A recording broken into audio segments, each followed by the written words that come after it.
Smart Impact au cœur de la REF 2025, la rentrée du MEDEF, pour parler de rénovation énergétique dans ce Zoom 7 millions de logements qui restent mal isolés dans notre pays, c'est dire l'ampleur du défi. Et j'accueille Mihai Gavriloiu, bonjour. Bonjour Thomas. Bienvenue, vous êtes le cofondateur, président de GoFlint, vous l'avez créé en 2020 avec Jérémy Scherer, portail d'annonces immobilières gratuit pour les professionnels. Présentez-moi GoFlint et puis peut-être l'ambition qui va avec. Alors on va présenter GoFlint très rapidement. Ouais. Tout simplement, nous pensons que les agents immobiliers, les mandataires immobiliers, les professionnels payent beaucoup trop cher la diffusion immobilière par rapport au coût de la technologie, qui a quand même beaucoup évolué depuis une vingtaine d'années, qui est le moment où les portails traditionnels se sont lancés.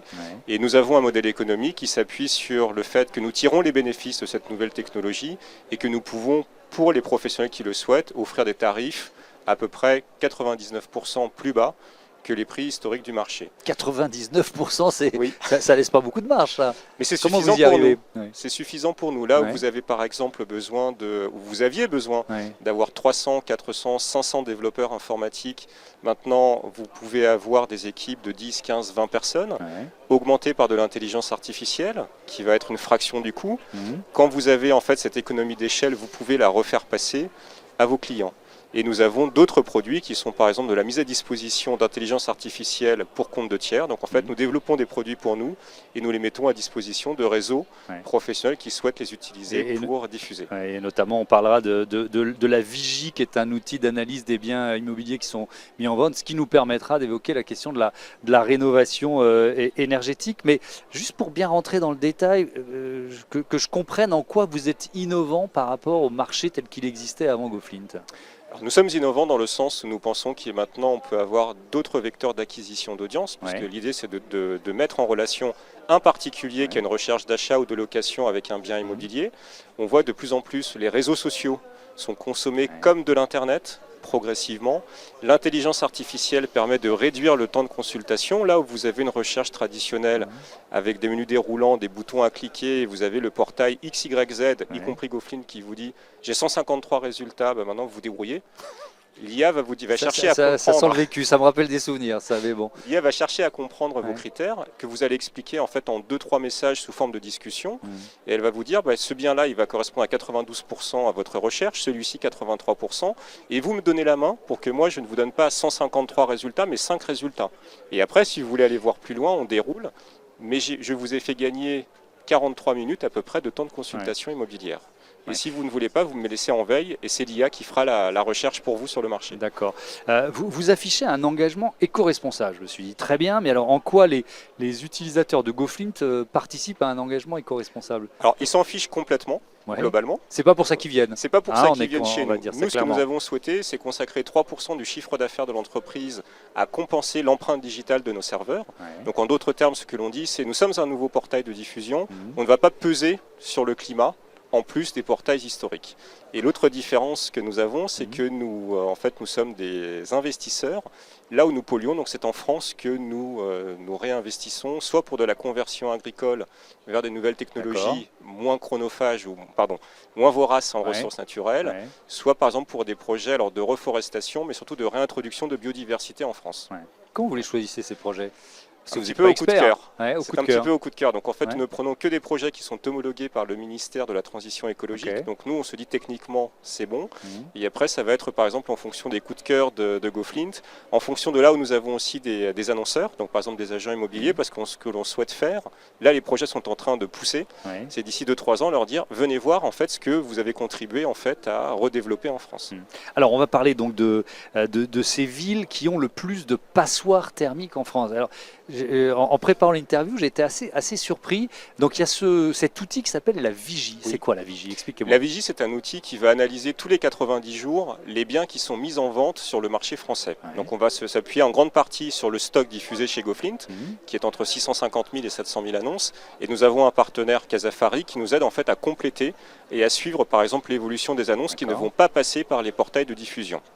Donc nous faisons en fait après une concaténation, une analyse de prix, et la Vigie qui est née fin 2023 a pour vocation d'analyser en fait l'effet de la note DPE sur le prix de l'immobilier. Donc ça a été créé pour ça. Ça a été créé pour ça. Pour voir, pour faire le lien entre ce DPE qui donne des maux de crâne à certains, à certains propriétaires et la valeur d'un bien.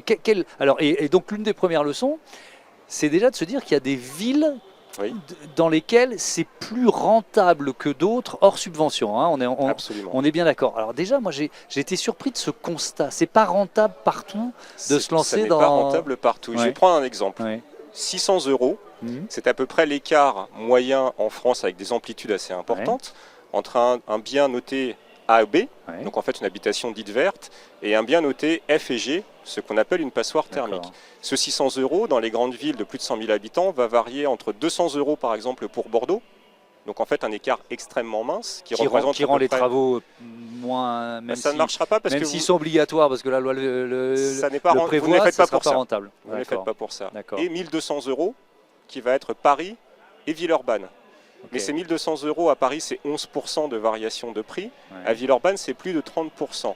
Et dans ces pourcentages que j'évoque, vous allez faire entrer les coûts d'acquisition. Donc en fait, on a vu que les DMTO, les droits de mutation à titre onéreux, ont augmenté. Donc sur un bien à 500 000 €, c'est 2 500 € de plus que quelqu'un va devoir payer, que ce soit l'acquéreur ou le vendeur, directement ou indirectement. Les pertes de surface, parce que vraisemblablement, vous allez perdre de la surface quand vous allez isoler votre bien, entre 5 et 7% de surface. Et après, vous allez mettre les coûts travaux, qui sont, on l'estime, entre 500 et 700 € en fonction des villes, en fonction de la tension pour les artisans RGE. Et toute cette moulinette-là, c'est une équation à multiples inconnus. Oui, je comprends bien. Vous achetez, combien vous allez perdre de surface, combien de temps pour avoir vos travaux, combien vont vous coûter les travaux, et puis en fait, vous allez chercher à faire une comparaison en disant je pars d'un DPE F ou G, je vais peut-être viser un DPE C, qui est raisonnable d'un point de vue atteinte réglementaire. Et est-ce que vous êtes gagnant? Est-ce que vous êtes perdant? Avec donc un classement finalement des villes avec le potentiel de plus-value le plus important, dans lequel on va citer les 5 premières, Marseille, Dijon, Lyon, Reims et Nice par exemple. Il y a des variations importantes d'une année, ou même plus que d'une année sur l'autre, parce que c'est d'un trimestre à l'autre, ou alors finalement c'est assez stable? C'est assez stable depuis fin 2024. Donc depuis 6 mois, ça s'est stabilisé. Ce que l'on voit, c'est que là, le marché immobilier semble reprendre des couleurs au niveau du prix. Et ce que l'on voit aussi, assez contre-intuitivement, c'est que le prix des passoires thermiques augmente un peu plus vite que la reprise du prix moyen de l'immobilier français. Donc ça veut dire, votre passoire thermique, vous allez l'acheter peut-être un petit peu plus cher, mais vous êtes déjà sur des marges assez fines quand vous faites votre business plan.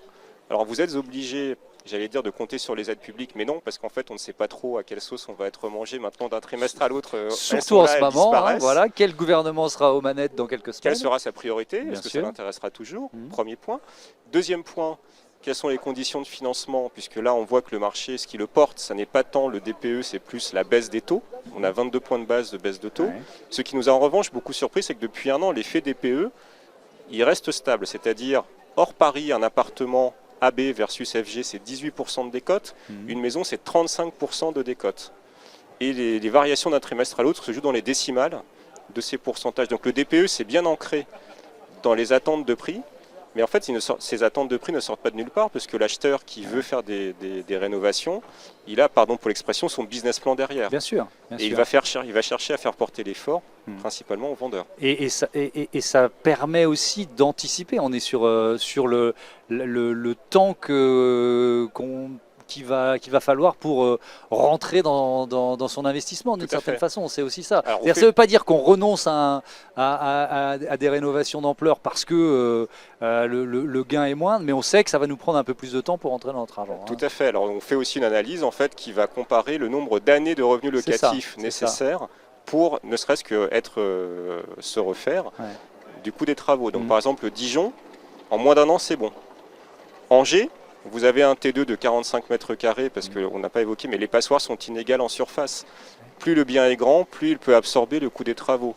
Si vous voulez faire un coût sur un bien de 25 mètres carrés à Paris, statistiquement, c'est impossible. Vous allez peut-être avoir des biens particuliers qui vont se balader pour des choses autres, mais statistiquement, vous n'y arriverez pas. Un T3, T4, s'y supportera beaucoup mieux, parce qu'il supportera mieux la perte de surface, il pourra supporter mieux l'étalage des coûts travaux sur sa propre superficie. Et finalement, Toulouse, c'est près de 9 ans d'amortissement pour un T2 de 45 Et mètres alors, carrés. c'est pour ça que Paris, je voyais que Paris représentait à elle seule 46% du stock de passoires en vente, mais donc ça veut dire qu'il y a Dans les grandes villes. dans les grandes villes, mais ça veut dire qu'il y en a assez peu qui sont rentables rapidement hors subvention, si je reprends Absolument. votre logique. À Paris, vous avez besoin des subventions, mais si vous pouvez acheter un bien avec un prix moyen, on va dire à 10 600, 10 700, 10 200 euros du mètre, vraisemblablement, vous n'aurez pas toutes les aides publiques parce que vous aurez des revenus suffisants pour devoir porter vous-même votre rénovation. Ouais. Donc en fait, Paris, c'est une passoire thermique sur 11 en France en moyenne, dans le D'accord. stock en vente. Ouais. Mais pas C'est toutes gros. rentables. Mais pas toutes Pas toutes rentables à rentables. rénover. Avec donc la nouvelle réglementation, notamment sur l'électricité, qu'est-ce que ça change?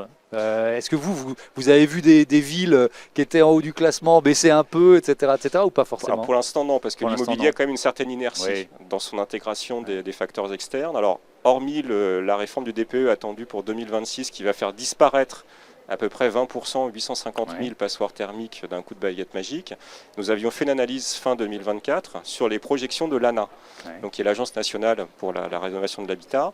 Et au rythme de 2022-2023, il faudrait 33 ans pour diminuer par 2 le nombre de passoires thermiques F et G, et 77 ans si on prend les E, F et G, parce que le E, c'est aussi un sujet dont on parle assez peu, mais qui va commencer à devenir assez chaud sur le marché immobilier au fur et à mesure que le rouleau compresseur réglementaire va se rapprocher. Ça veut dire que sans volonté politique plus forte, on n'atteindra jamais les objectifs, si je vous entends bien. Ou alors on a un coup de baguette magique réglementaire qui les fait disparaître. C'est ce que je dis. Donc il faut une volonté politique. Merci beaucoup, Mireille Gavriloiu, et bonne Merci beaucoup, rêve Thomas. 2025. Je vous laisse rejoindre les allées de Roland Garros et je vous dis à bientôt sur Bismart for Change. On passe tout de suite à notre grand entretien. On va notamment beaucoup parler de logistique et de transport.